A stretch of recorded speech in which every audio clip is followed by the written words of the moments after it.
सत्य आहे. गौरी मनीष खांडेकर, आपण 2 वर्ष त्यांचा ऑनलाईन जेव्हा चालू होतं तेव्हा लाभ घेतलेला आहे त्यांच्या व्याख्यानांचा. किती वर्ष आपल्याकडे येतात मला कल्पना नाही आहे. त्या लौकिक अर्थाने शिक्षण झालेले त्यांचं ते IT मधून इंजिनियर झालेले आहे. सध्या पुणे येथे इन्फोसिसमध्ये त्या कार्यरत आहेत. पण त्यांना आवड आहे की वेगवेगळ्या आध्यात्मिक वाचन जास्त आणि त्या सगळ्याची आवड असल्यामुळे त्यांनी विठोबा भागवत यांच्याकडे नारदीय कीर्तनाचा अभ्यास केला आहे आणि गेली 10 वर्ष किंवा त्याहूनही अधिक काळ त्या कीर्तनाची आणि प्रवचनाची अखंड सेवा करत आहे. तर अशाला आपल्याला आजच्या वक्त्या लाभलेल्या आहेत आणि आज भगवद्गीतेवर त्या बोलणार आहेत. तर मी त्यांना विनंती करते की त्यांनी आपल्या व्याख्यानाला सुरुवात करावी.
भविष्यातही हा भारत निश्चितच विश्वगुरु म्हणून आपलं स्थान आणि विकासाची एक एक शिखर पार करीत अत्युच्च अशा पदाला पोहोचेल यात काही शंका नाही.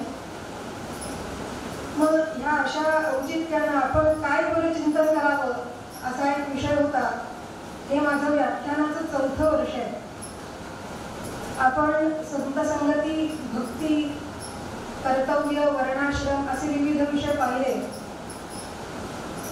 तर ज्यावेळी ह्या आयोजकांनी संपर्क केला त्यावेळी असं एक मनात आलं की दीर्घकालीन काही शाश्वत चिंतन घडेल जे श्रोत्यांना, वक्त्यांना अभ्यासाच्या दृष्टीने उपयुक्त पडेल. असं आपण काय करता येईल. रामरायांच्या प्रेरणेने श्रीमद भगवद्गीतेचा अध्याय दरवर्षी एक याप्रमाणे आपण घ्यावा अशी संकल्पना सुचली. त्यामुळे पुढील 18 वर्ष आपण आता गीतेचं चिंतन करणार आहोत. त्यामुळे दरवर्षी नवीन विषय काय असं काही नाही. बरं, रामरायांचा हा दरबार आहे. तुम्ही सर्व श्रोते जगदीश मूर्ती, ज्ञानी आहात, बहुश्रुत आहात आणि अशांच्या समोर चिंतनाला तसाच काहीतरी विषय पाहिजे. त्या रामरायांचं मंदिर, ब्राह्मण सभेचा हा समाज आणि विषय काय तर पाऊस हा काही चिंतनाचा विषय आहे. श्रावण महिना काय गाढवाचं लग्न हे असले विषय इथे बडबडायचे विषयच नाही. त्यामुळे आपण प्रस्तावने वेळेला घालता विषयाला सुरुवात करू. श्रीमद भगवद्गीतेला सुरुवात करताना सगळ्यात पहिल्यांदा शिकवला जातो तो सर्वात सुलभ असा 12वा अध्याय. सुरुवात करताना 12व्या अध्यायापासून भक्ती योगापासून पठणाला देखील सुरुवात करतात. भगवद्गीता हा अर्जुन आणि भगवंताचा युद्धभूमीवर झालेला संवाद आहे. आपल्याकडचे बहुतांश जे काही धार्मिक ग्रंथ आहेत हे संवादात्मकच आहे. बघा, सत्यनारायण पूजा आपण करतो श्रावण महिन्यात. त्यावेळी शौनकादी मुनींनी सुतांना विचारलं असं गुरुजी सांगतात. आणि मग त्यांनी ह्यांना विचारलं, नारदांनी भगवंताला विचारलं आणि मग ही कथा कशी संवाद रूपाने. तसंच आहे श्रीमद दासबोधामध्ये इति श्री दासबोधे गुरु शिष्य संवादे जो समास आहे तो संवाद रूपानं, जसं कठोपनिषदामध्ये यमनचिकेता संवाद, तसा श्रीमद भगवद्गीता हा मुख्यत्वे अर्जुन आणि श्रीकृष्ण संवाद आणि तो संवाद पाहणारा संजय हा महाभारतातला संजय आहे बरं का. संजय म्हटलं की आधी सगळ्यांना आठवतो दुसराच कोणतीचा. हा महाभारतातला मूळ संजय जो दूरदृष्टीनं हा संवाद पाहत होता आणि तो संवाद धृतराष्ट्राला सांगत होता. त्यामुळे ऐकणारे धृतराष्ट्र, पाहणारा दूरदृष्टीनं संजय आणि मुख्यत्वे संवाद सुरू आहे ते कोण अर्जुन आणि भगवान. गीता का वाचायची तर सगळ्यात सोपं वाक्य, गीता वाचल्यानंतर मोहाचा नाश होतो. मोहामध्ये अडकलेला माणूस आहे तो मोहातून बाहेर येतो. मोह ही गोष्ट तुम्हाला प्रत्येकाला जीवनामध्ये अनेकदा होते. अनेक ठिकाणी मोह होतो.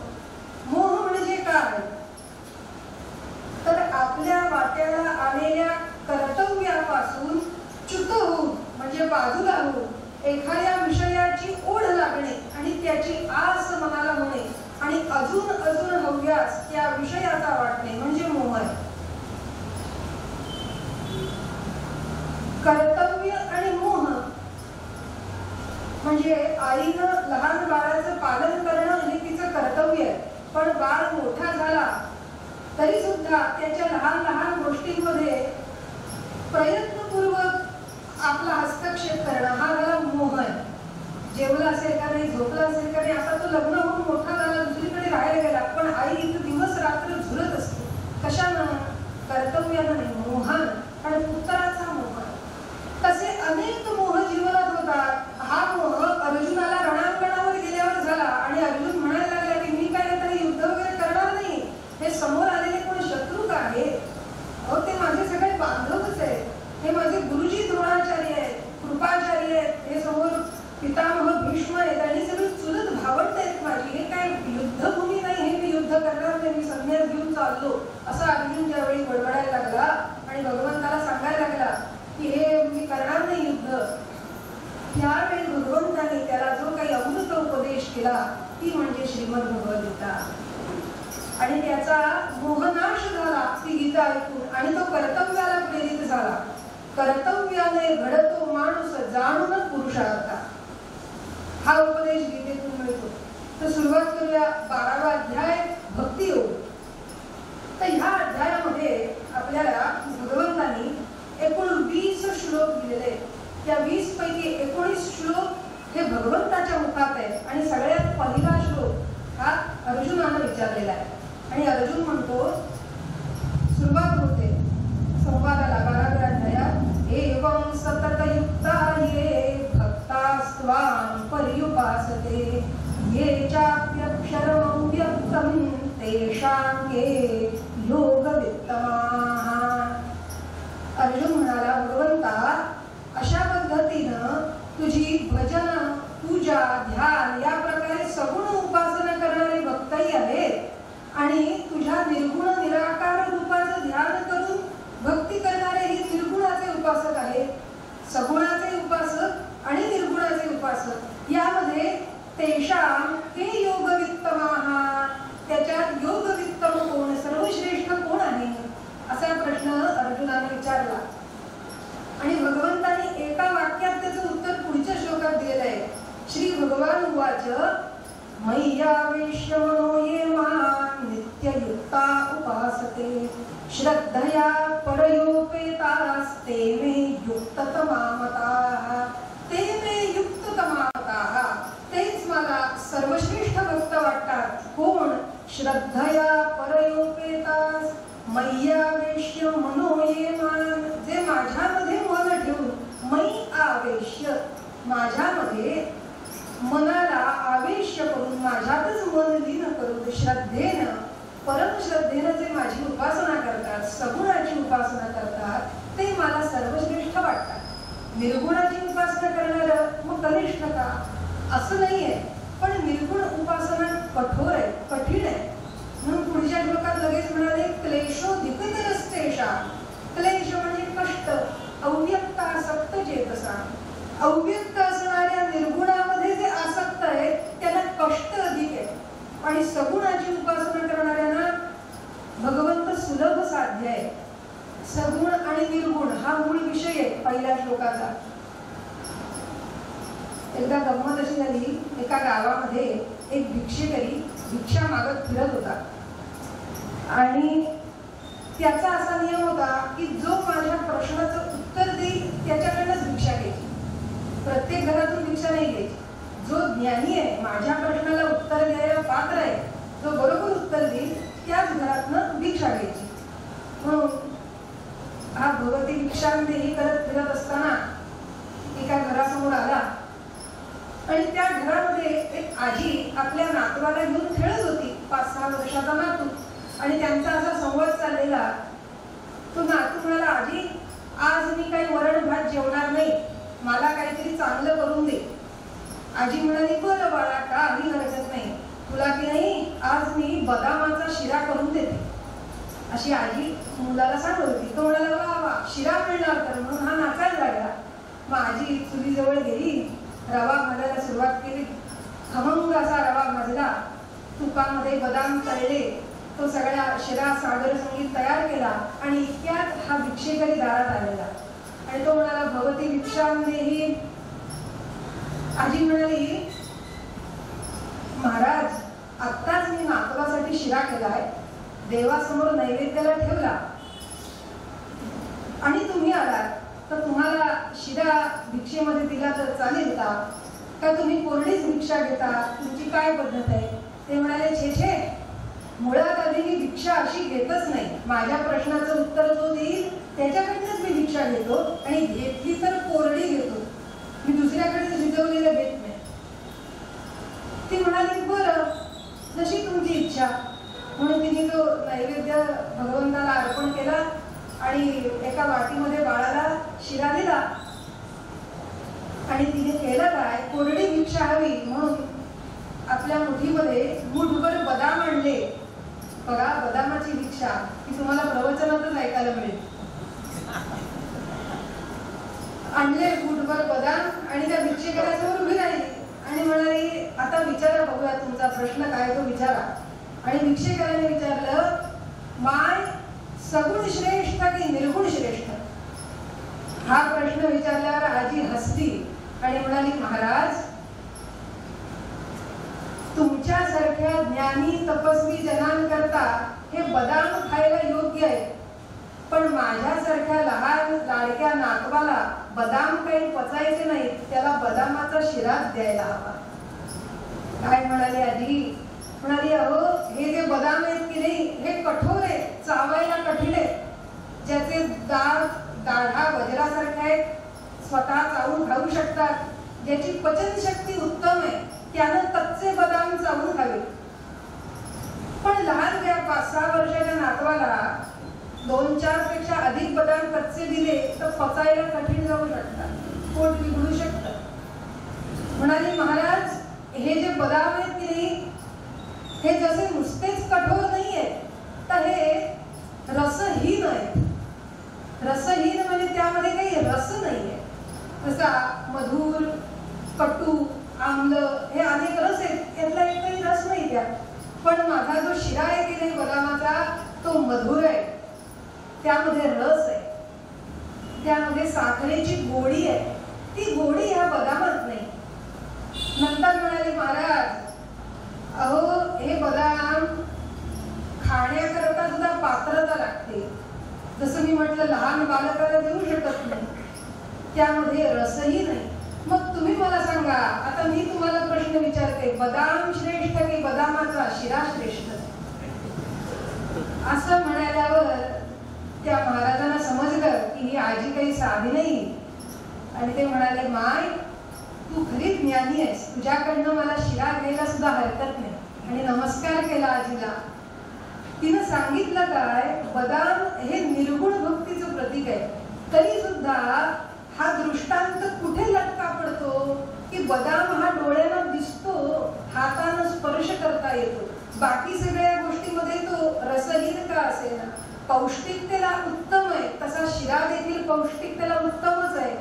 खरं सांगायचं तर शिऱ्यामध्ये भक्तिरूपी तूप आहे, ज्ञानाची साखर आहे, आणि वैराग्य रूप अग्नीवर तो आटवलेला आहे. भक्ती ज्ञान वैराग्य सहित सगुण भक्ती आहे. तसं ज्या पद्धतीनं बदामाची पौष्टिकता शिऱ्यातही आहे, पण शिरा सहज साध्य आहे, कुणालाही पचणारा आहे, लहान मुलांनाही खाता येईल असं आहे. त्याच्याहून अगदी लहान असतील, ज्याला दातही नाही आहेत, त्याला त्यात अजून थोडं दूध घालून रव्याची खीर, बदामाची खीर सुद्धा करून देता येऊ शकते. पौष्टिकतेमध्ये पुढे काही ऍडजस्ट केलंय का? नाही. बदाम तेच बदामापासून शिरा झाला.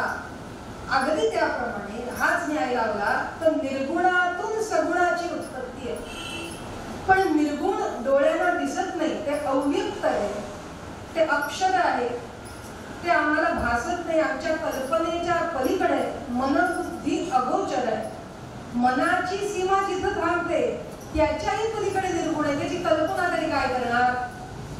ब्रह्माचं चिंतन करणं सोपं आहे का? अहो, सगुण रामाचं चिंतन, ज्यांचं रूप आम्हाला दिसतं, ज्यांच्या कथा आम्ही ऐकतो, त्याच पुन्हा पुन्हा चिंतन करायला सुद्धा सोप्या नाही. तर निर्गुणाचं, अव्यक्ताचं चिंतन कठीण आहे. म्हणून भगवान म्हणाले, सगुण भक्ती मला श्रेष्ठ वाटते. तुझं सगुण म्हणो की निर्गुण रे, असा अभंग आहे. सगुण निर्गुण एकू गोविंद रे. जो सगुणात आहे तोच निर्गुणात आहे. पण सगुण सुलभ साध्य आहे. सगुणाचे आधारे निर्गुण पाविजे निर्धारे, असं दासबोधात समर्थ म्हणतात. सगुणाच्या आधाराने निर्गुण ओळखायचे, विश्वाच्या आधाराने परमात्मा ओळखायचा आहे, देहाच्या आधाराने अंतस्थ परब्रह्म स्वरूप जाणून घ्यायचे. देह सगुण आहे, पण देहाच्या आत असणारा परब्रह्म परमात्मा निर्गुण आहे. पण ह्या निर्गुण परमात्म्यापासूनच हे सगुण निर्माण झालेले आहे. याची व्याख्या आपल्या श्रीमद आद्य शंकराचार्यांनी सांगितली. आचार्य सांगतात, नर हा आत्मा, आत्मा म्हणजे नर, तस्मात जातानी आकाशादीनी कार्याणी नाराणी, म्हणजे त्यापासून निर्माण झालेली आकाश, वायू, जल, भूमी, अग्नी ही पंचमहाभूत म्हणजे कोण आहेत तर त्यांना नार असं म्हणतात. आत्मा नर आणि पंचमहाभूत नार. मग ह्या नर आणि ह्या नारातून जी निर्माण झालेली आहे तानी एव अयनम अस्य इति नारायण. ह्या नारातून जो प्रगट होतो, अयन म्हणजे मार्ग, जो परब्रह्म परमात्मा म्हणजे नर ह्या नारातून या पंचभूतातून प्रगट होतो, पंचभूतांच्या मार्गाने जातो, त्याला नारायण असं म्हणतात. मग नारायण कुठे आहे? जो सर्वत्र व्यापलेला आहे. भूजल तेज समीर रवी शशी काष्ठादिकी असे भरला. स्थिरचर व्यापुनी अवघा तो जगदात्मा दशांगुळी उरला. स्थिर चर भूमी तेज आप वायू सर्वत्र तो भरलेला परब्रह्म परमात्मा हा सर्वत्र आहे. हे विश्व परमात्मामयच आहे. परमात्मा नाही असं ठिकाणच इथं नाही.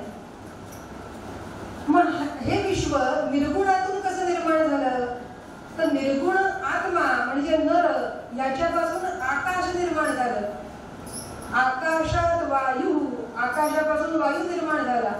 वायू अग्नी, वायूपासून अग्नी निर्माण झाला. अग्नी हे आप, अग्नीतून आप म्हणजे जल निर्माण झालं. उदभ्यः पृथ्वी, आपापासून पृथ्वीपासून, आपापासून म्हणजे पाण्यापासून पृथ्वी निर्माण झाली. म्हणजे ही पृथ्वी सूर्याचा एक भाग आगीचा गोळा लांब फेकला गेला आणि सहस्त्र वर्षे त्याला लागली शांत व्हायला. आणि ज्या वेळेला ती पृथ्वी शांत झाली की नाही त्यावेळी जसं आपण चहाच्या भांड्यावर झाकण ठेवल्यावर कशी वाफ धरते तशा त्या आगीचा गोळा तो शांत झाल्यानंतर सगळं दवबिंदू रूपी ती वाफ शांत होऊन हे समुद्र तयार झाले. एवढी आग असेल विचार करा. आणि हे सर्वत्र जलमय असा तो पाण्याचा गोळा होता. मग तिथे भूमीच नाही, सगळं पाणीच पाणी, समुद्रच समुद्र होते. मग भगवंतांनी वराह अवतार घेतला आणि त्या वराह म्हणजे मोठा असा घाणडुक्कर. त्या वराह अवतारामध्ये एक शिंग असतं. त्या वराहाला त्या शिंगानं त्या समुद्रामध्ये त्या पाण्यामध्ये मुसंडी मारावी आणि तो सगळा चिखल उडवावा अशी चिखलानं घुसळून ती माती आणि भूमी तयार केली. आणि त्या पृथ्वीवर या सगळ्या वनस्पती आणि आपण इथं नांदतोय. सांगण्याचा हेतू काय की हे सगळं निर्गुणातूनच निर्माण झालं. पण त्या निर्गुण परमात्म्याला ओळखण्यासाठी आम्हाला सगुणाचा आधार घेणं हे आवश्यक आहे. सगुण भक्तीचे 3च भाग एक आपण बघू थोडक्यात. सगुण भक्ती म्हणजे काय तर सगळ्यात पहिलं म्हणजे परमेश्वर हा तुमच्या माझ्यासारखा गुण रूपामध्ये आकार रूपात आहे ही दृढ श्रद्धा ठेवून भक्ती करणं. इथे विराजमान असलेले रामराय ही दगडाची मूर्ती नाही, ते सगुण रामराय आहे. या श्रद्धेनं त्यांना पाहणं. ते तिथं आहेत. ते सगुण रूपानं कसे आहेत? त्यांचे श्यामल वर्ण आहे, कमल नयन नेत्र आहे, पितांबर धारण केलेलं आहे. हे सगळं जे रूप आहे हे रामराय आहे. ही दृढ श्रद्धा, ही सगुण भक्ती. जसं पूजेमध्ये गुरुजी सांगतात संकल्प करा, आवाहन केलं की देवता तिथं आलेल्या आहेत, ही श्रद्धा बघ. आणि ते येतातच ना, कारण देवता ह्या मंत्राधीन आहेत आणि मंत्र हे द्विजमुखाधीन आहे. म्हणजे ब्राह्मणांच्या मुखामध्ये मंत्र आहेत, तिथून आवाहन केल्यावर ते येतात.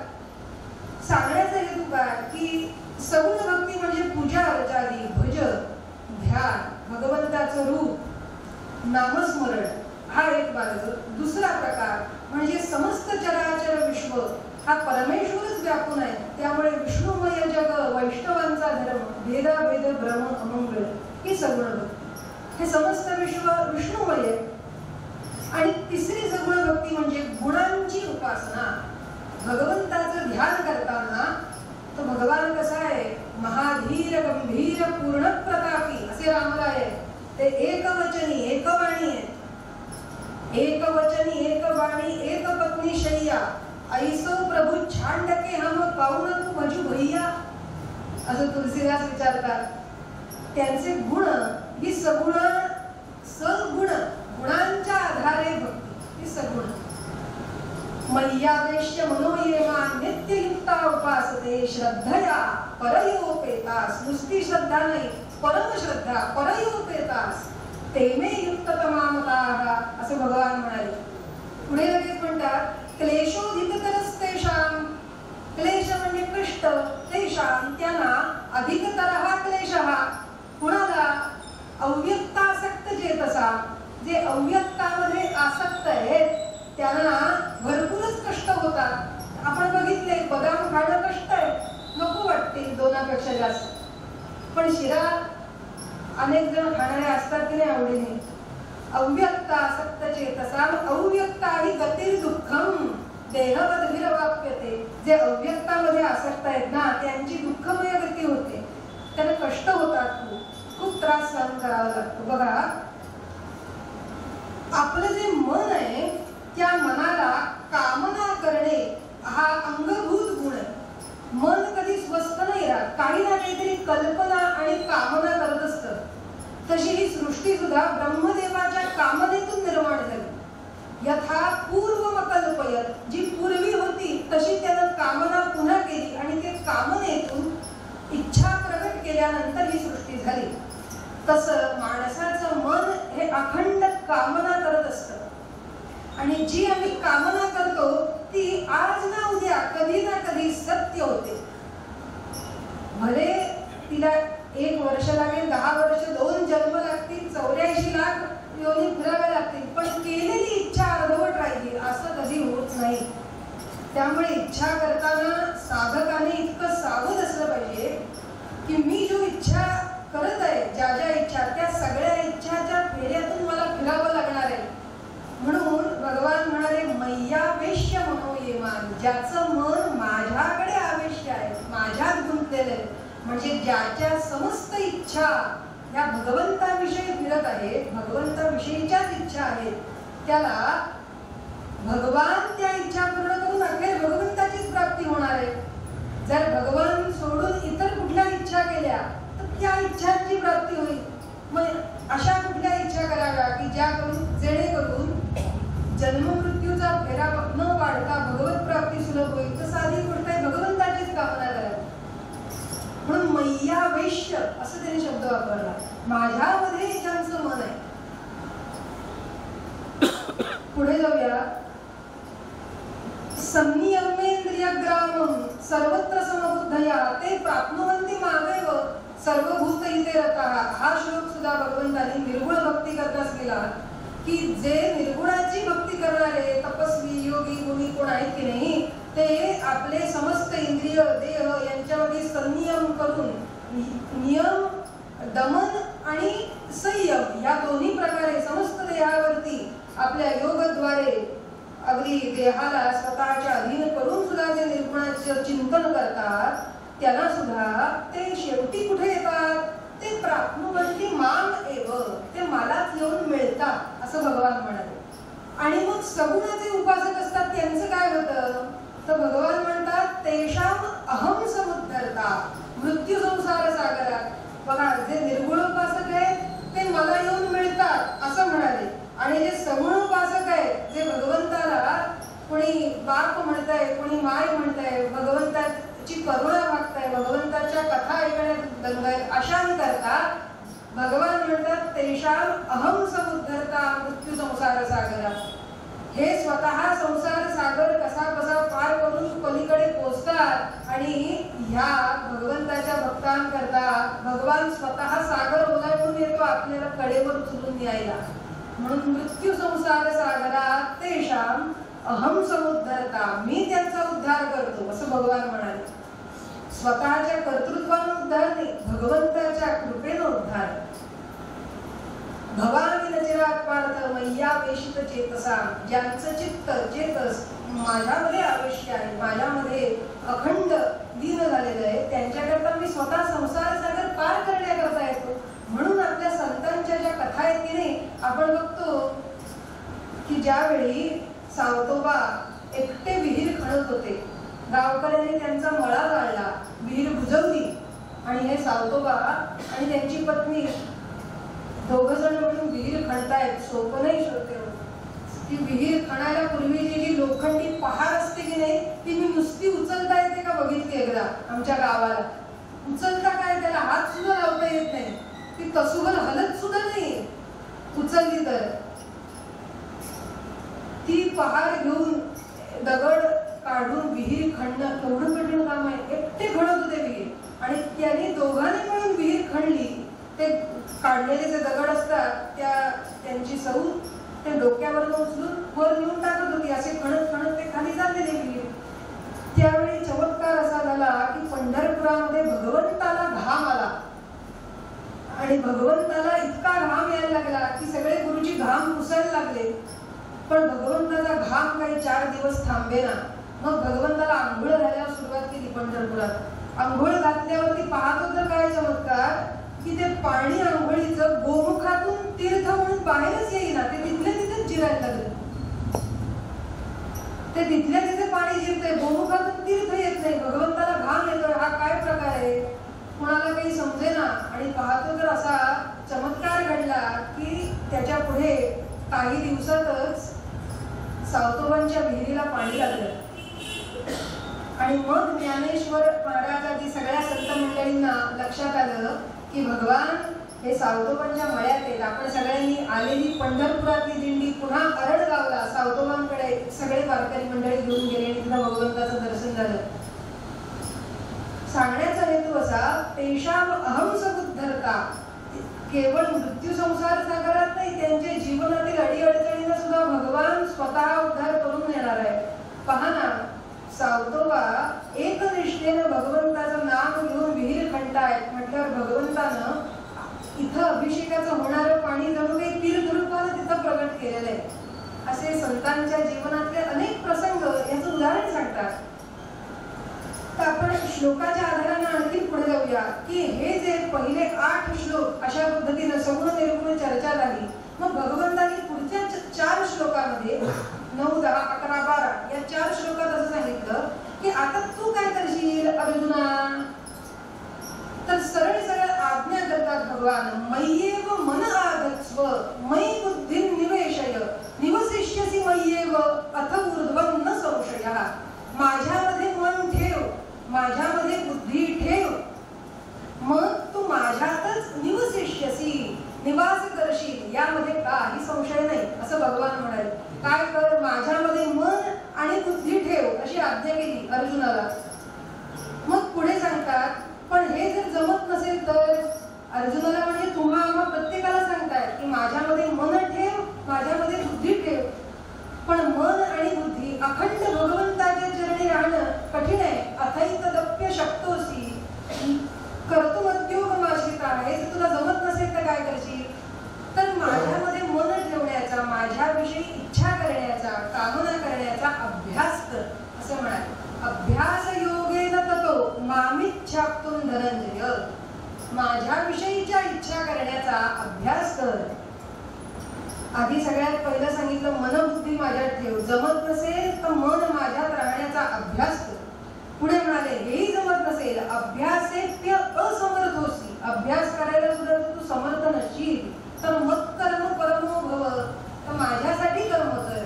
मदर्थमपि कर्माणि, माझ्यासाठी कर्म करून कुर्वन् म्हणजे करून सिद्धिम अवाप्स्यसि, तुला सिद्धी प्राप्त होती.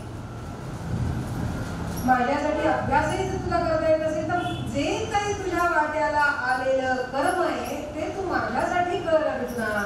तुझ्या वाट्याला जे कर्म आलंय ते माझ्यासाठी कर. आता माझ्या वाट्याला काय कर्म आलंय, व्याख्यान देणं, हे भगवंताची सेवा म्हणून करायचं. माझ्या वाट्याला काय कर्म आलंय, स्वयंपाक करायचा, तर ते भगवंताला नैवेद्य व्हावा, त्याला तो अर्पण करावा म्हणून तो स्वयंपाक करायचा.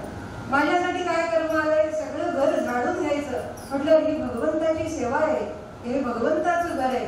म्हणून त्या महाराजांच्या प्रवचनात शेवटी एक वाक्य आहे की नाही दिलेलं असतं, हे घर महाराजांचे आहे. त्या पुस्तकात तुम्ही वाचता तसं हे भगवंताचं घर आहे, सद्गुरूंचं आहे. त्यामुळे हे झाडायचं काम जरी असलं तरी त्यांची सेवा, मत कर्म परमो भव, त्यांची सेवा म्हणून करायचं. जे काय आहे कर्म ते सेवा म्हणून करायचं. म्हणजे काय होईल, माणसाचं चित्त शुद्ध होईल.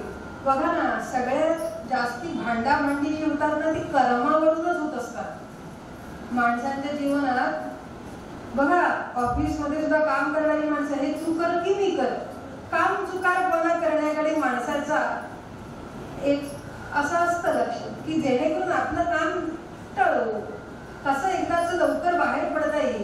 घरामध्ये सुद्धा जर दोघी स्त्रिया असतील, दोघी तिघी, आता 3-4 जणी स्त्रिया एका घरात पाहायला मिळणं दुर्मिळ आहे.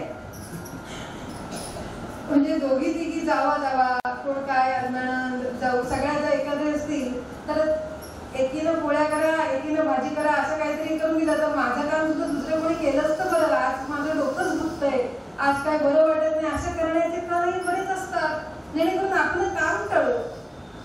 मत्कर्म परमो भव, भगवान म्हणाले मिळालेलं काम माझ्यासाठी म्हणून कर. म्हणजे काय होईल, आमचं चित्त सुद्धा शांत होईल.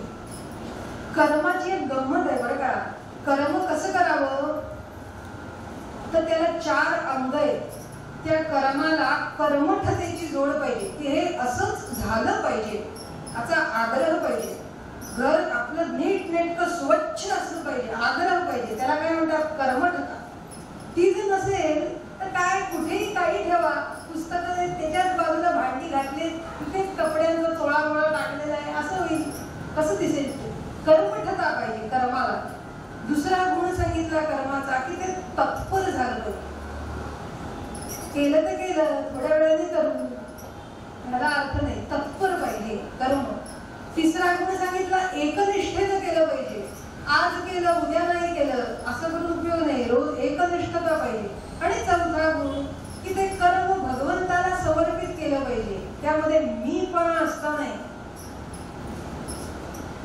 एकदा एका ठिकाणी मी गेले होते, एकादशीचा उपवास सोडायचा होता.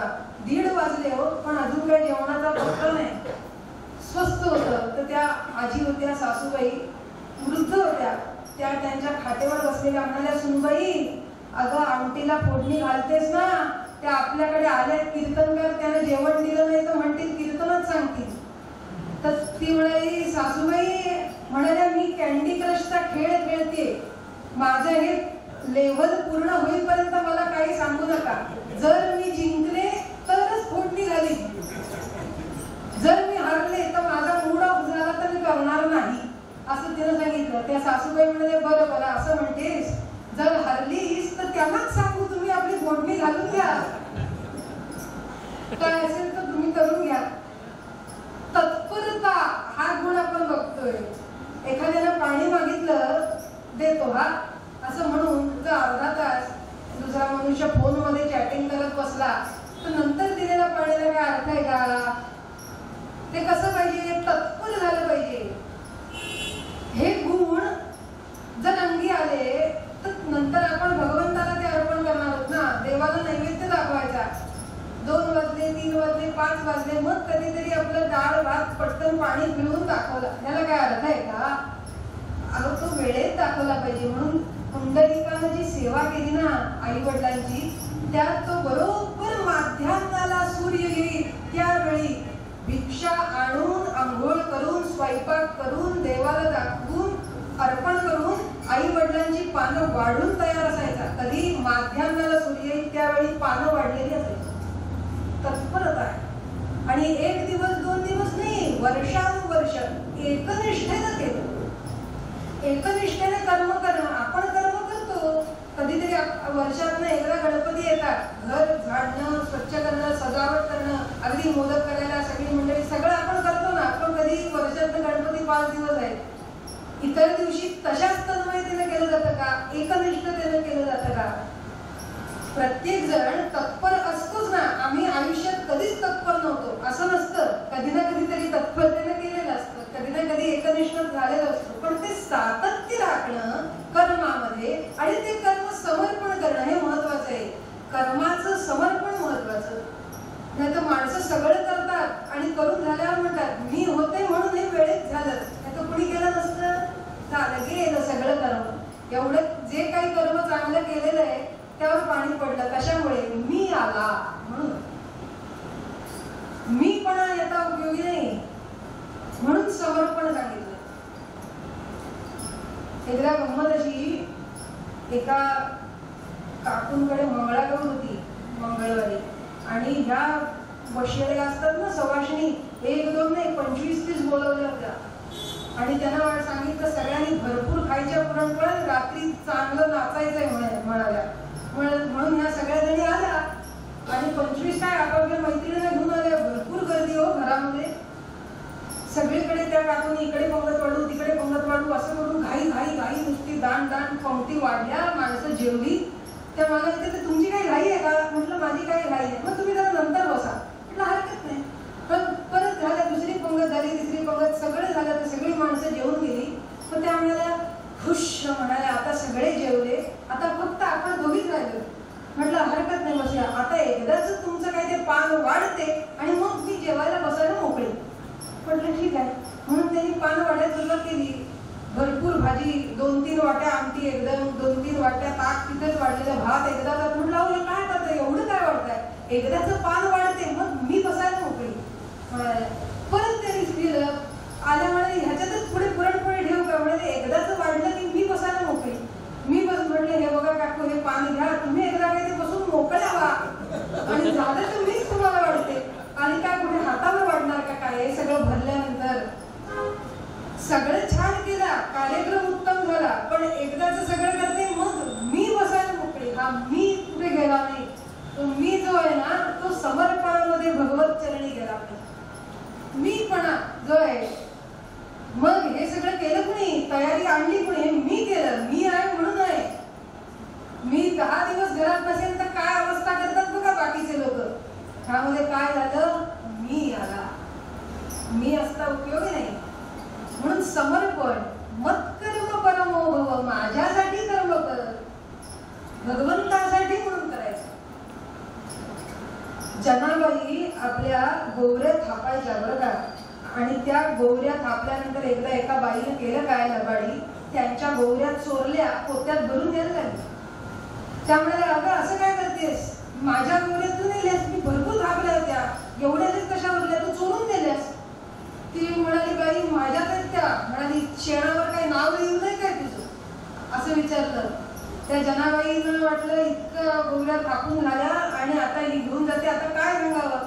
त्या म्हणाल्या असं होय, बघ इतक्या गौऱ्या ज्या काही तू घरात ठेवल्यास की नाही नेऊन, त्यातल्या जी गौरी कानाला लावल्यानंतर विठ्ठल विठ्ठल नाम ऐकू येईल ती गौरी माझी. असं जनाबाईने सांगितलं. गौऱ्या थापताना घेतलेलं नाम, त्या कर्माचा ठसा त्या एकेका गौरीवर काय आत्मविश्वास असेल सांगा. विठ्ठल विठ्ठल नाम येत होतं जनाबाईंची गौरी कानाला लावल्यानंतर. का? कारण त्या श्रद्धेनं केलेलं भगवंताविषयीचं समर्पण. जसं आपले ब्रह्मानंद महाराज, गोंदवलेकर महाराजांचे शिष्य, हे या महाराजांच्या नंतर उत्सवाची सगळी रूपरेषा हे सगळं गोंदवलेला आपल्या ब्रह्मानंद महाराजांनी आखून दिलेलं आहे. त्या आस्थानात तसं सुरू आहे. तर त्यावेळी पेढे करण्याचा कार्यक्रम होता.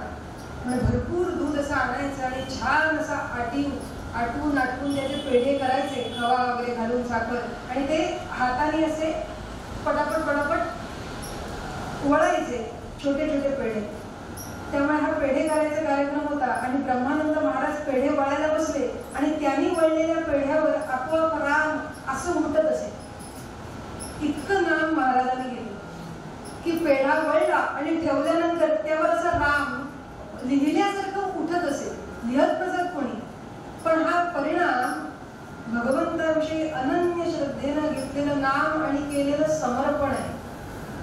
कर्मठता, तत्परता, एकनिष्ठता आणि समर्पणाने केलेलं कर्म. मत्कर्म परमो भव मदर्थमपि कर्माणि कुर्वन् सिद्धिं वाप्स्यसि. आणि असं कर्म जो करतो त्याला सिद्धींची प्राप्ती होते. ह्या सगळ्या काय आहेत? सिद्धी कशा आहेत? अणिमा, लघिमा, शरीर हलकं होणं, भव्य होणं, कुठूनही कुठे जाता येणं, अदृश्य होणं, अशा अष्टमहासिद्धी आहेत. अशा सिद्धी त्या साधकाला कर्मातून मिळतात. सिद्धींची प्राप्ती होते. आणि भगवान म्हणतात सिद्धी मिळाल्यानंतर त्यातही अडकू नकोस, त्याच्या पुढे मी आहे. सिद्धी ह्या कशा आहेत माहितीये का? आपण वीरेश्वराच्या जत्रेला जातो त्यावेळी मोठमोठे पाळणे लागलेले असतात. ते गळ्यातलं कानातलं विकणारे दुकानदार असतात. भाजी वगैरे काय, कोण फळ फळावळ मिठायांची दुकानं असतात. जो खरा भगवंताच्या दर्शनाला जाणार आहे ना, तो थेट पहिला आधी गाभाऱ्याजवळ जाऊन दर्शन घेतो आणि मग काय असेल ते मुलांना काय खाऊ वगैरे.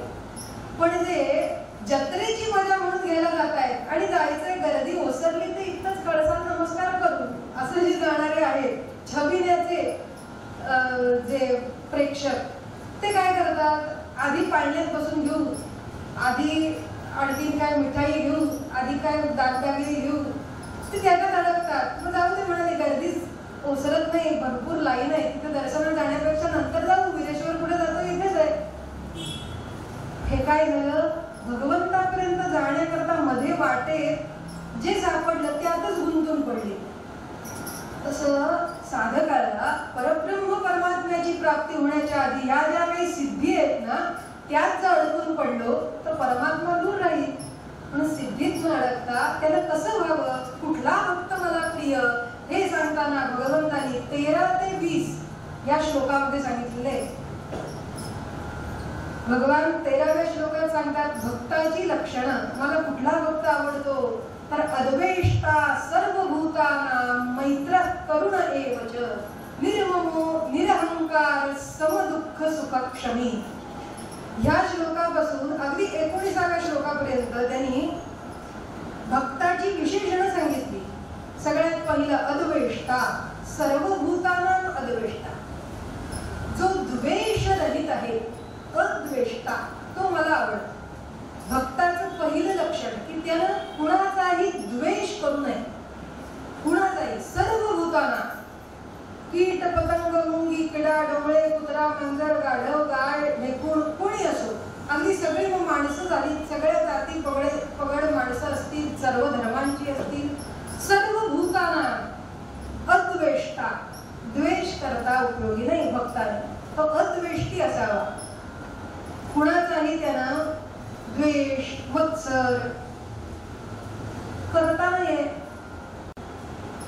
जर मी भगवंताचा भक्त आहे, मी नाम घेतोय, विष्णू सहस्त्रनाम म्हणतोय आणि एखाद्याचा द्वेष करतोय तर काय उपयोग आहे सांगा. मुंबईला ट्रेन मध्ये चढायला की नाही इतकी गर्दी असते, सकाळी तर 9 वाजता जो ऑफिस टायमिंग आहे त्यावेळेला माणसं अगदी किड्या मुंगीसारखी माणसं भरभर भरभर त्या रेल्वेत चढतात, उतरतात, एकमेकांना धक्काबुक्की करतात. ते एकमेकांसोबत त्या रेल्वेमध्ये अगदी 10 मिनिटं असतात, पुढच्या स्टेशनवर उतरायचं असतं, पण त्याच्यात बऱ्याच गमती घडतात. एकदा सगळीकडनं आपल्या अंगाला सर्वांगाने माणसाने व्यापलेलं असतं त्या रेल्वेत चढल्यानंतर, आणि त्या पुढच्या एका बाईचे केस असे पंख्याच्या वाऱ्याला उडत होते. तिनं मागच्या बाईने सांगितलं, हो तुमचे केस बांधा, माझ्या तोंडात चालले. ती बाई म्हणाली, बांधणार नाही, पुढे घेतले तर माझ्या बॅगच्या चेअरमध्ये अडकतात असं म्हणाली. ती म्हणाली, कळत नाही का, एवढे केस वाढवता कशाला आम्हाला त्रास द्यायला. ती दुसरी बाई म्हणाली, तुम्हाला त्रास होतो तर मास्क लावा ना तोंडाला. ती तिला सांगायला लागली. त्यांची बाचाबाची झाली सुरू. ही झाली तिचे केस ओढायला. ती म्हणाली, तू माझे केस ओढतेस तर मी तुला आणखी बोच करते, काय नख लावते. त्या एवढ्या गर्दीमध्ये भांडाभांडी. ती जाईन असं होईल, ग बाई तुझं कुठे जातेस कामाला, आहे ते शिव्या तळतळाट सुरू झाले. पुढच्या स्टेशनला दोघी उतरल्या आणि आपापल्या कामाला गेल्या. पण त्या 10 मिनिटाच्या संघामध्ये झालं काय, सामंजस्य दोन्ही बाजूनी न दाखवल्यामुळे द्वेष पसरला. हिनं तिचा द्वेष केला, तिनं हिचा द्वेष केला. दोघांचं काय झालं, अंतःकरण बिघडलं की नाही त्या संघामुळे, मनस्ताप झाला की नाही. छोट्या छोट्या कारणांमध्ये द्वेष माणसं करत असतात. एखाद्याने समोरच्यानी मोठी गाडी घेतली, हा तो कसली गाडी घेतो, असे कुठले पैसे कोणी दिले, काय कुठून सेकंड हँड, कशाला आपण द्वेष करायचा. एखाद्याचं उत्कर्ष बघून. द्वेषाचं स्वरूप आपल्या मनाला पाहून पाहून बघितलं पाहिजे. मनाकडे पाहत, अगदी लहान मुलांपासून वृद्धांपर्यंत.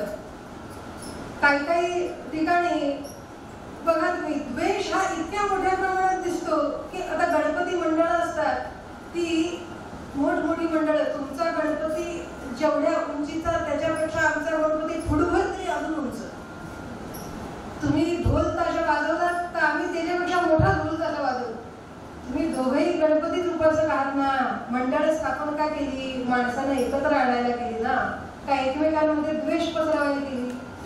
क्षुल्लक कारणाने माणसं द्वेष करत असतात. हा द्वेष भगवंताला प्रिय नाही. अद्वेष्टा माझा भक्त द्वेष रहित असला पाहिजे. भगवान रामराय 14 वर्षाचा वनवास पत्करून केवळ वनवास पूर्ण नाही केला, तर रावणाचा निपात करून त्याच्या सगळ्या कुळ वंशाचा नाश करून कर्तृत्व गाजवून पुन्हा अयोध्येमध्ये परत आलेले. वनवास तर भोगलाच, पण समस्त राक्षसांचा निपात केला. या पृथ्वीला राक्षसांच्या जाचापासून सोडवलं, स्वतःचा स्वाभिमान राखला, पत्नीची रक्षा केली आणि मग पुष्पक विमानात बसून अयोध्येला आले. केवढा मोठा सोहळा होता, जगातली सगळ्यात मोठी दिवाळी. आणि आल्यानंतर सगळ्यात पहिल्यांदा कुणाला भेटले माहितीये का? माता कैकेयीला. माता कैकेयीला नमस्कार केला. तिन्ही माता समोर होत्या, रडत होत्या. आणि माता कैकेयीला नमस्कार केला आणि विचारलं, काय आई माझ्यासाठी खीर केलीस ना? बघा काय विचार, माझ्यासाठी खीर केलीस ना? मला खीर आवडते, राजभोगाची खीर तू केलीस असणारच. ती पण म्हणाली, बाळ तुझ्यासाठी वेगळी काढून ठेवली. असा कुठेही मनात रामरायांचा प्रश्न आला नाही की हिच्यामुळे वनवास झाला, हिनं पाठवलं नाही. द्वेष नावाची संकल्पना स्पर्श सुद्धा करू शकली नाही रामरायांना. त्यानंतर खूप मोठा उत्सव केला अयोध्येमध्ये. अगदी फळ फळावळ, दान धर्म, वस्त्र, दागिने सगळ्या प्रजाजनांना वाटले. आणि त्या महालामध्ये काम करणारे जे कोणी कर्मचारी होते, दास दासी होते, त्या सगळ्यांना सोनं नाणं वाटलं, सगळी वस्त्र दिली. आणि इकडे पुरुषांच्या रांग होती, त्याच्यात रामराय सगळ्यांना अर्पण करत होते. इथे स्त्रिया दासींना वस्त्र द्यायला सीतादेवी अर्पण करत होत्या. त्यावेळी सगळ्यांना देऊन झालं आणि आपल्या रामांनी विचारलं, आई म्हणजे कौसल्या देवीनं विचारलं, इथे मंथरा माई कुठे दिसत नाही. बघा काय विचार, मंथरा माई कुठे दिसत नाही. तिनं सांगितलं, काय सांगू बाळा, तू वनवासाला गेल्यापासून 14 वर्ष ती तिच्या कक्षातून बाहेरच येत नाही. इतकी लाजून शर्मेनं चूर झालेली आहे की कुठलं तोंड दाखवणार आता. नाहीये, ती वृद्ध झाली आता. तिला तिच्या कर्माचा इतका पश्चाताप झाला की आता काही बोलता सोय नाही. ते म्हणाले, एवढंच ना, म्हणून सीतादेवींना लक्ष्मणाला बरोबर घेऊन रामराय तिच्या कक्षाचा दरवाजा वाजवतात. विचार करा, आम्ही रोज देवाला दर्शनाला जातो, पण देव आमच्या दर्शनासाठी येतो का? रामराय मंथरेला हाक मारायला गेले, माई मी राम आलोय ग असं म्हटलं. आणि ती रडायला लागली डबडबलेल्या डोळ्यांनी आणि पायावर डोकं ठेवायला लागली. त्यावेळी दिसतही नव्हतं अंधुक अंधुक. आणि रामरायांनी सांगितलं, अरे हे काय करतेस? जसं मला कैकेयी आई, सुमित्रा माता आहेत, कौसल्या देवीनं लालन पालन केलं ना, तसं लहान असताना मी सुद्धा माझं सुद्धा लालन पालन तूच केलंच ना आईसारखं, असं मंथरेला सांगतायत. झाला आमचा वनवास संपला सुद्धा, आता तू काही दुःख करू नकोस, तुझं कल्याण होईल असं तिला आशीर्वाद दिला. आणि सीतादेवीनं सांगितलं, सीते ही तुझ्या सासू सारखीच आहे बरं का, तिचा मान तुझ्या सासू सारखाच आहे. म्हणजे कधीही सीतादेवींच्या सुद्धा मनात येऊ नये की ह्या मंथरेमुळे वनवास घडला, असा द्वेषही राहू नये. म्हणून सांगितलं, ही दासी नव्हे, तुला सासू समान आहे असं सीतादेवीनं सांगितलं. नमस्कार कर म्हणून सांगितलंय. अद्वेष्टा याकरता आणखी कुठलं उदाहरण हवं सांगा? द्वेष नाही. रामरायांच्या चरित्रामध्ये कुठेही द्वेष नाही. ज्यांनी रामरायांचा द्वेष केला त्यांचंही कल्याण रामरायांनी चिंतिलेलं आहे. सर्वभूतानां मैत्र करुण एवच. आता सगळ्यात पहिली पायरी मनाची की कुणाचा द्वेष करू नये, बरोबर मान्य, आम्ही द्वेष सोडला. पण पुढची पायरी भगवान सांगतात, नुसतं अद्वेष्टा राहून उपयोग नाही, थोडंसं मैत्रीपूर्ण राहायला पाहिजे. सर्वांची अद्वेष्टा आहे म्हणून तू कोण मी कोण माझा काही संबंध नाही असं अलिप्त नाही राहायचं. कसं राहायचं? मैत्र हा, तो मैत्र असावा, फक्त मैत्रीपूर्ण राहावा. म्हणजे काय? स्नेहभावानं राहावं. आणि मैत्रीच्या सुद्धा अजून एक पाऊल पुढचं सांगितलं, करुण एवच. केवळ स्नेह मैत्री न राहता करुण प्रेममय असं त्याचं अंतःकरण असावं. तो भक्त मला आवडतो.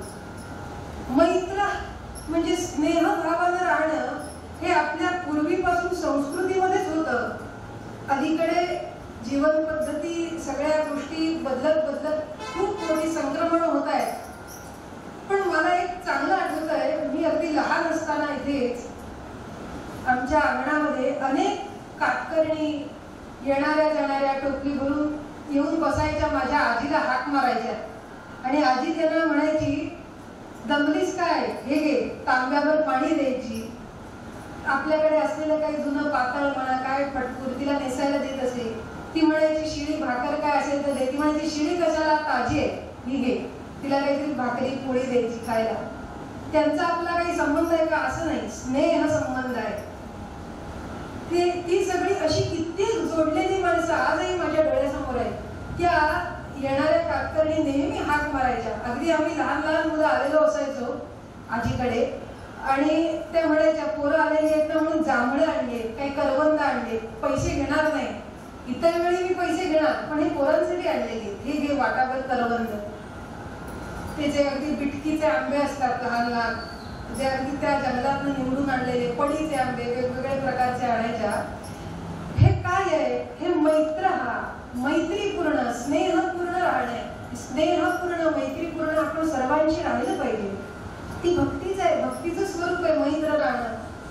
आजकाल माणसं किती आत्मकेंद्रित झाली, याचं एक उदाहरण मला आठवत आहे. मैत्र या विषयावर पुण्यामध्ये एका मोठ्या सोसायटीत भरपूर फ्लॅट आहेत. खाली असा एक धक्का बांधलेला, तिथं संध्याकाळी घराघरातील वृद्ध मंडळी येऊन बसतात. तुमचं काय चाललंय, आमचं काय चाललंय, गप्पा मारायला. तर एक कोकणातले आजोबा आले होते कुणाच्या तरी घरी आणि ते आपले संध्याकाळ झाली म्हणून त्या धक्क्यावर येऊन बसले. तर तिथे दुसरं कोणीच नाही, तर त्यांचा वेळ जाईना. तर एक छोटा मुलगा तिकडे तिकडे असा खेळत होता. त्यांनी सांगितलं, विचारलं, बाळ काय रे नाव तुझं? तो म्हणाला, अनय. अनय, बापाचं काय नाव आहे की नाही, असं आजोबाने विचारलं. तो म्हणाला, अनय मयूर कुलकर्णी. बरं, काय करतात वडील तुझे? मुलगा म्हणाला, तो ऑफिसला जातो. ते म्हणाले, काय तू बापाला आले तुरे करतोस? हेच शिकवलं काय तुझ्या आईने? असं आजोबा म्हणाले, हेच शिकवलं? जा आजपासून बाबांना अहो बाबा म्हणायचं. अरे तुम्ही कसं करतोस? 5-6 वर्ष आतापासून बापाला अरे तुला करतो. वा, काय म्हणाली लहान मुलं ही शहरातली, असं आजोबा म्हणाले. गेले. दुसऱ्या दिवसाला हा मुलगा तिचा वडापाव खात तिकडे तिकडे नाचत होता. तर पुन्हा आजोबाने आठवलं, बाळ काय रे वडापाव खातोस? आईने काय घरी जेवण केलं नाही का आज? तो मुलगा म्हणाला, केलंय पण मला ते आवडत नाही. मग खातोस ना वडापाव आणून, मग असं इकडे तिकडे काय फिरतोस? घरात ने आणि व्यवस्थित ताटात घेऊन खा, असं इकडे तिकडे नाचत काय खातोस? जा, काही शिस्त नाही तुला, असं सांगितलं. मुलगा आला घरी. हे त्याच्या आईनं वरच्या गॅलरीतनं ऐकलं आणि ही आई आली खाली आणि म्हणाली, काय हो आजोबा, आमचा मुलगा रस्त्यात खाईल त्याला गटारात उभारून खाईल, तुम्हाला काय आहे? म्हणाले, तो त्याच्या वडिलांना अरे तुरेच करतो, कारण मी पण त्यांना अरे तुरेच करते, त्यामुळे मी अरे म्हणते म्हणून हाही अरेच म्हणतो. आम्ही अरे म्हणू तर कारे म्हणू, आम्ही आमच्या घरात बघून घेऊ, तुम्ही काय आमच्या घरात नाक खुपसताय? त्या आजोबाला जरा वाईट वाटलं. म्हणाले, अहो असं काय तुम्ही उलट बोलताय? म्हणजे ही माझ्यापेक्षा एवढी अर्ध्या वयाची बाई मला उलट बोलते. त्याला वाईट वाटलं. म्हणाले, वा, हे असं आहे का? म्हणाले, तुमचं मी चांगलं म्हणून त्याला शिकवायला गेलो की रस्त्यात खाऊ नकोस, वडिलांना आले तुरे म्हणू नकोस, तर ह्या माझ्या अंगावरच उलटायला आल्या. तिथली 2-3 जमलेली मंडळीने सांगितलं. म्हणाले, आजोबा अहो ही अशीच परिस्थिती. म्हणाले, दुसऱ्याला सांगण्याची सोय राहिलीच नाही आता. पूर्वी कसं व्हायचं, एखादा मुलगा उन्हातानात फिरत असेल तर येणारा जाणाराही कोणी सांगायचं, जा बाळ उन्हात खेळू नको, घरी जा. कुणाचा का मुलगा असेल ना, तुमचा काही संबंध आहे का, असं आई वडील विचारत नव्हते. त्यांनी सांगितले तर मुलाच्या चांगल्यासाठी सांगितलं. पण आत्मकेंद्रित आणि अहंकार झालेली ही सगळी जी मंडळी, आजची जी जीवन पद्धती झाली ना, त्यामुळे आम्ही मैत्र हा स्नेहपूर्ण जीवनाचा भाग विसरलो. मैत्रीपूर्ण असेल जीवन तर माणसं काय म्हणतील? आई सांगेल, बाळ अरे बरोबर आहे आजोबांचं, तू कशाला खाली उभं राहून खात होतास? घरात येऊन खायचंच नाही का? खाली माशा असतात, डास असतात, इकडची तिकडची धूळ उडते, त्यांनी तुझ्या चांगल्यासाठी सांगितलं. हे आईने सांगितलं असतं की नाही? कधी जर आपल्याला दुसऱ्याविषयी मैत्रीपूर्णता वाटली, स्नेह वाटला. अशी मैत्रीपूर्णता आपल्या संस्कृतीतच आहे. शेजार पाजाऱ्यांविषयी, आपल्या आप्तजनांविषयी मैत्रभाव म्हणजे स्नेहभाव, प्रेमभाव राखणं आपल्या संस्कृतीत आहेच. ते तुम्ही आम्ही मंडळी करतोच आहोत. फक्त ते अधिक प्रेमानं त्याला करुणतेची जोड देणं. करुण म्हणजे केवळ कोणी हीन दीन दिसल्याविषयी दयाभाव वाटणं म्हणजेच करुण असं नाही. तर करुण याचा दुसरा अर्थ प्रेमपूर्ण अशा अर्थी, मन कारुण्यानं भरलेलं अंतःकरण. म्हणून अद्वेष्टा पुढची पायरी मैत्र, त्याच्या पुढची पायरी करुण एवच सांगितलं. पुढे भगवान म्हणाले चौथं लक्षण निर्ममो, ज्याला ममत्व नाही असा, निरहंकार ज्याला अहंकार नाही असा, यो मद्भक्त समे प्रिय, असा जो माझा भक्त आहे तो मला आवडतो. ज्याला ममत्व शिवत नाही, अहंकार ज्याला शिवत नाही तो मला आवडतो. छोटासा दाखला बघूया आणि ह्या श्लोकावर आपण थांबूया. आपल्या जगद्गुरु तुकाराम महाराजांना गावातल्या गावकरी मंडळींनी सांगितलं, आज तुमचा इन्साफ करण्यासाठी रामेश्वर शास्त्री वाघोलीकर आलेले आहेत. तुम्ही जे काही चालवलेलं आहे हा सगळा अधर्म आहे, तुम्ही अधर्मी आहात, तुकाराम महाराजांना सांगताय त्या धर्मसभेमध्ये. आणि रामेश्वर शास्त्री म्हणाले, तुकारामा हे जे काही तू करतोयस याच्यामुळे लोक पाखंडी होत आहेत, हे बंद कर. तुझी अभंगवाणी वगैरे हे निर्माण करणं चूक आहे. महाराज म्हणाले, काय माझ्यामुळे पाखंडी होत आहे? असं मी काय केलं? तू हा नाम महात्म्याचा प्रसार केल्यामुळे, नामस्मरणाचा प्रसार केल्यामुळे वैदिक कर्माला लोक पाठ दाखवायला लागले, वैदिक कर्मावरती आळ येतोय, त्यामुळे हे तुझं अधर्म कार्य बंद कर. ते म्हणाले, अहो भागवत धर्म हा वैदिक धर्माचंच व्यापक आणि सर्वमान्य असं, सर्व सुलभ असं स्वरूप आहे.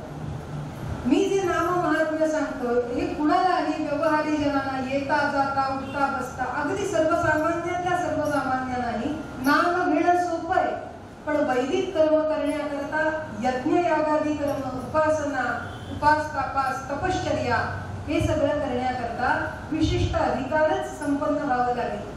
त्यामुळे मी अधर्माचा प्रसार करत नाही, तर वैदिक धर्मावर आधारित असलेल्या भागवत धर्माचा मी प्रसार करतोय. म्हणजेच निर्गुण तत्वावर आधारित असलेल्या सगुणाचा मी प्रसार करतोय.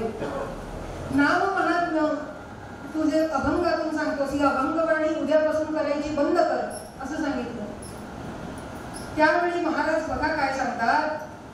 ते म्हणाले, मी आजपर्यंत जे काही करत होतो ते पांडुरंगच माझ्या मुखातून वदवीत होता. तुम्ही जे मला सांगत आहात ते तुम्ही माझ्यासाठी पांडुरंग स्वरूपच आहात. त्यामुळे कदाचित तुमच्या मुखातून पांडुरंगच सांगतोय की उद्यापासून अभंग करू नकोस, तुमची आज्ञा मला मान्य आहे. इथं कुठेही रामेश्वर शास्त्रींचा द्वेष आला का? अद्वेष्टा, मैत्र हा, करुण हा, कुठेही त्यांच्याविषयी मत्सर नाही, राग नाही. मी करतोय तो फार मोठा काही करतोय असा निर्मम निरहंकार हा बघा महाराजांच्या वाणीतून दिसतंय. त्यातल्या एकानं सांगितलं, अहो पण आजपर्यंत केलेली अभंगवाणी त्याचं काय? आजपर्यंत जे काही केलेलं आहे ते नदीत बुडवून टाक म्हणून आज्ञा दिली रामेश्वर शास्त्रीने. आज्ञा दिल्यानंतर वाईट वाटलं महाराजांना, सर्व झालं काळजात. अहो वर्षानुवर्ष रात्र रात्र जागून उपास करून अखंड चिंतन करून भगवंताच्या कृपेनं सुचलेले अभंग लिहिले ते पाण्यात बुडवायचे. सर्व झालं काळजात, वाईट वाटलं. पण तुमची आज्ञा प्रमाण म्हणाले.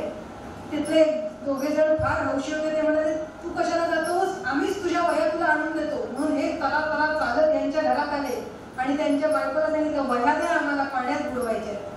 त्यांची बायको म्हणजे गावली. ती म्हणाली, आला मोठा शाळा वह्या मागायला, माझ्या दारात कशाला आला? चल हो चालता पहिला की असं तिने त्यांना हाकवायला सुरुवात केली. तिच्या तोंडी लागण्याची कोणा हिंमत नव्हती. इतक्यात महाराज मागून आले आणि पहा इथं महाराज काय सांगतात. अगं आवडे, असं का बोलून त्यांचा अवमान करून त्यांना हाकवतेस? छे छे, हे शोभत नाही बरं तुला. ह्या वह्या पाण्यात बुडवणं ही आज्ञा आपल्याला शिरसावंदी आहे, ती केलीच पाहिजे. त्यांना काही उलट बोलू नकोस असं महाराजांनी तिला सांगितलेलं आहे. सर्व भूतानाम अद्वेष्टा. अहो जी माणसं तुमच्या वह्या बुडवायला निघाले त्यांच्याविषयी सुद्धा द्वेष यत्किंचित नाही. भगवंताने परीक्षा बघितली तुकाराम महाराजांची की आता वह्या बुडवणार म्हणून स्वतः महाराज डोक्यावरून त्या वह्या घेऊन गेले, पाण्यात उतरले आणि प्रार्थना केली की भगवंता हेच जर तुला अभिप्रेत असेल ना तर मी आनंदाने स्वीकारतो, पण तुझं नाम घेणं, तुझे अभंग करणं या वाचून मला दुसरं काही येत नाही. आता मीही निर्वाण मांडतो, ह्या वह्या बुडाल्या याच्यासोबत मीही इथे अखंड तुझं ध्यान करी उपोषण करतो, निर्वाणच मांडतो असं महाराज म्हणाले. आणि तिथं 1, 2 नाही 13 दिवस नदीच्या काठी बसून राहिले.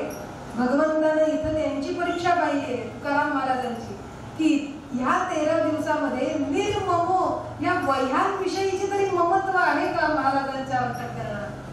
तेही ममत्व 13 दिवसात पूर्ण नाहीस झालं आणि महाराज निसंग झाले.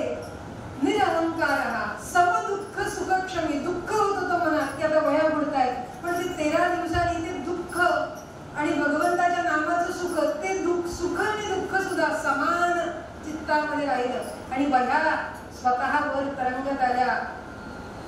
आणि हा चमत्कार त्या देहू गावातल्या समस्त लोकांनी पाहिला आणि स्वतः रामेश्वर शास्त्रींनी महाराजांची क्षमा मागितली. त्यांच्या अंगाची लाही लाही होत होती. महाराजांचा स्पर्श झाल्यावर त्यांचा देह शांत झाला. क्षमा मागितली, मोठी पालखी सजवली आणि स्वतः रामेश्वर भट्ट या पालखीमध्ये वह्याची पूजा करून त्यांना त्या पालखीमध्ये विराजमान करून अगदी वाजत गाजत ही दिंडी पुन्हा महाराजांच्या ग्रंथांची देहू गावात निघाली. तर श्रोते हो, सांगण्याचा हेतू असा आहे, एकूण 32 सद्गुण भगवंतांनी 13 ते 20 या श्लोकामध्ये सांगितलेले आहेत. आपण 4-5 मुख्य पहिल्या श्लोकाचे पहिले अद्वेष्टा सर्वभूतानां मैत्रः करुणा एवच निर्ममो निरहंकार समदुःख सुखक्षमी.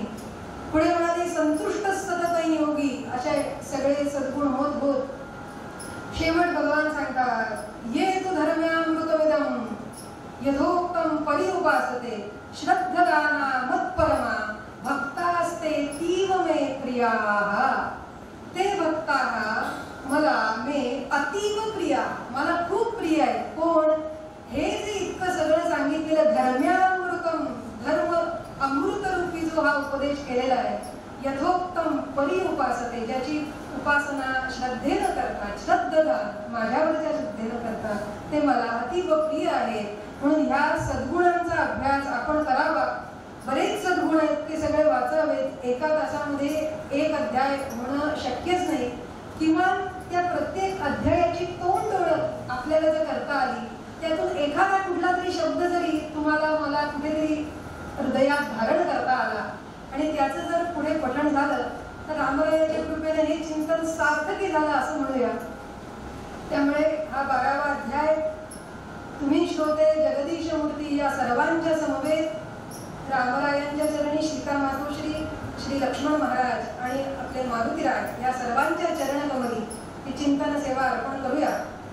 वेडे वाकुडे गाईनं परी तुझाची म्हणवीनं, ह्या न्यायानं जे काही चुकलं असेल ते भगवंताच्या चरणी अर्पण करू. जे चांगलं आहे ते भगवंताचंच चिंतन आहे, ते त्याच्या प्रसाद रूपाने आपण ग्रहण करूया आणि गीतार्थाचं चिंतन पठण वाचन अखंड करू. हा संकल्प करूनच ही व्याख्यान सेवा इथंच थांबवते. जय जय रघुवीर समर्थ.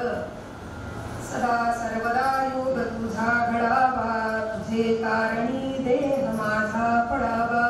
उपेक्षू नको गुणवंता अनंता, रघुनायका मागणी आता. जय जय रघुवीर समर्थ.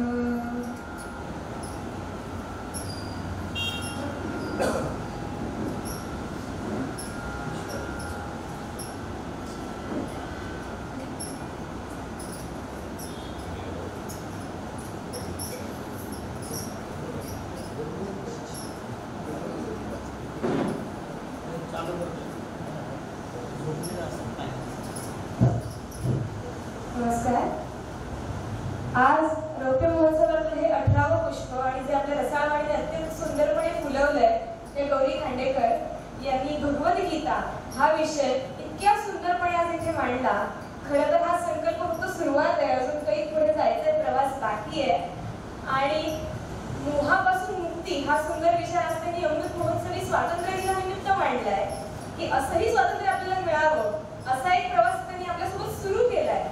पुढची अनेक वर्ष हा प्रवास असाच नित्यनियमाने चालत राहू दे. त्यांच्या व्याख्यानाचा मोह मात्र आम्हाला तर जरूर होणार आहे. पुढच्या वर्षी आम्ही त्याची जरूर वाट पाहू. त्यांनी इतके सुंदर सुंदर सोपे सोपे दृष्टांत आपलं मन खेळवून ठेवणाऱ्या संतांच्या गोष्टी रामायणापासून तुलसीदासांपर्यंत आपल्याला फिरवून आणलं आणि आपल्या आयुष्यात आपण कशी भगवद्गीता अंगीकारू शकतो, कार्य तत्पर्य आणि निष्ठा आणि त्या कामात आपण दाखवायला पाहिजे ती एकाग्रता, सातत्य, हे सगळे छोटे छोटे गुण आपण जर अंगीकारू शकलो तर आज आपण जे सगळ्यांनी व्याख्यान इथे उपस्थित श्रवण केलंय त्या सगळ्याचा आपल्या सर्वांना लाभ होईल. आणि त्यांनी श्रावण व्याख्यानमालेतर्फे श्रीफळवर या छोट्या भेटीचा स्वीकार करावा. तर मी धन्यवाद देते, आभार मानते.